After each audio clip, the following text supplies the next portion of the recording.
اور اس وقت رسول اکرم صلی اللہ علیہ وسلم نے آپ کو جنت کی بشارت دی جب غزوہ تبوک کے موقع پر اللہ کے نبی صلی اللہ علیہ وسلم نے اعلان کیا تھا کہ چندے کی ضرورت ہے، اس لیے کہ دشمن حملہ کرنا چاہتا ہے، دشمن مسلمانوں کو مٹانا چاہتا ہے، بڑی دور کا سفر ہے، ہمیں مال کی ضرورت ہے۔ اللہ کے نبی صلی اللہ علیہ وسلم نے خطبہ دیا، تقریر فرمائے، حضرت عثمان غنی رضی اللہ عنہ کھڑے ہو گئے اور کہنے لگے اللہ کے نبی صلی اللہ علیہ وسلم ہم 100 اونٹ اللہ کے راستے میں دیتے ہیں، مال کے ساتھ، مال لدا ہوا۔ پھر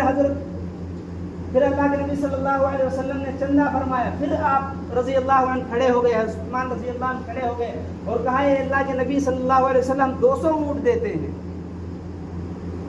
پھر اللہ کے نبی صلی اللہ علیہ وسلم کو ضرورت ہوئی، اس لیے مال کی کمی تھی، قلت تھی، مسلمانوں کے پاس زیادہ وسائل نہیں تھے، لیکن اللہ کے راستے میں لڑنا تھا، اسلام کو لوگوں تک پہنچانا تھا۔ اللہ کے نبی صلی اللہ علیہ وسلم نے تیسری مرتبہ جب چندہ فرمانا شروع کیا، حضرت عثمان غنی رضی اللہ عنہ کھڑے ہو گئے، کہنے لگے اللہ کے رسول صلی اللہ علیہ وسلم ہم 300 اونٹ سامان کے